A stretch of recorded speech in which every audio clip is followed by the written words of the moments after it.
It is acknowledged that there's a pipeline problem for women in technology and other male-dominated fields. Once a candidate is identified, though, the bigger issue is how she's hired.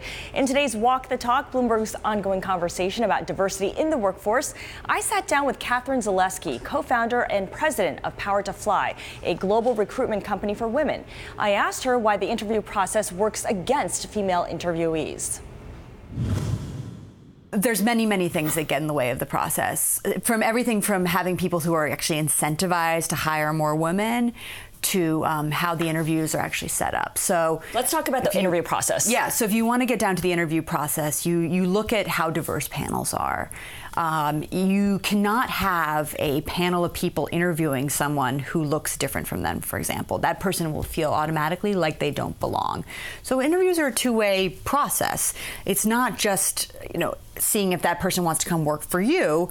You want to also encourage a woman to want to work for you. And having a panel of all white men, for example, is a really good way to make sure that doesn't happen. So you want to make sure that the people on the panel make it clear that the person who's being interviewed can belong in that space. It's all about making them feel like they can belong, and also that they can ask questions that are relevant to their life because the person in front of them might be able to share a number of similarities, which comes from gender, culture, race, etc. So in the current format, that doesn't happen, that back and forth. Even if there are some white men on the panel, that engagement and that asking of questions doesn't take place? We often find that during interview processes, it's the questions are being asked to women in ways that really relate to them, that they're being asked to fit into a box that was built for white men. That traditionally workplaces were set up for men. They were set up for white men. And women have changed dramatically throughout the last couple of decades. As we know, we've done so many things to try to fit into the workplaces, but workplaces have done very little to fit in, to change for us. And so the questions are still geared towards finding that perfect white guy. Among companies that execute well, you mentioned Amazon. You say that Amazon gets it, that they're doing things the right way. Right. How so? What have they done specifically to address the challenges of hiring talented women? So everybody's a work in progress. So I don't want to say that everybody gets it right now, but I want to say that everybody gets I want to say that they get the process that needs to start taking, that needs to happen to get women into seats. So they have set some quotas to be able to raise the number of women in their technology unit. They're very honest and transparent about that. A lot of tech companies are starting to do that as well. Mm-hmm. One of the things that they're very clear about, too, is that they really want to interview 50-50 men and women, and that their hiring panels need to reflect that.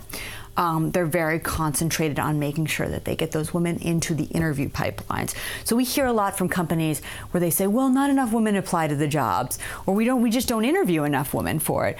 Well, part of that is because you've been messaging for decades that women don't belong in your company. We see this a lot in the financial services sector.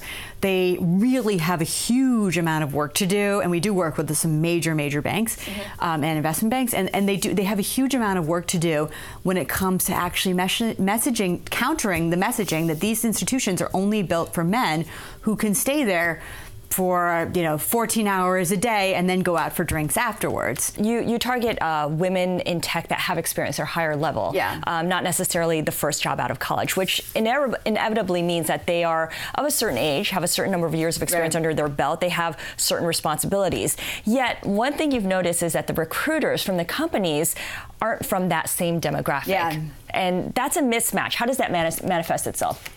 So I wrote about this actually from my own perspective 2.5 years ago, where I said, I'm sorry. I wrote an article for Fortune that said, I'm sorry to all the mothers I used to work with.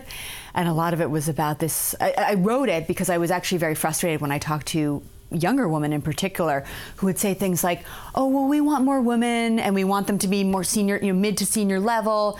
But our culture is all about, what we're building here in the office, and we go out for drinks once a week, and we have this great take your dog to work policy, and we have ping pong tables, things like that. And I'd say, okay, but if you actually want women who are mid to senior level, they tend to be in their mid 30s.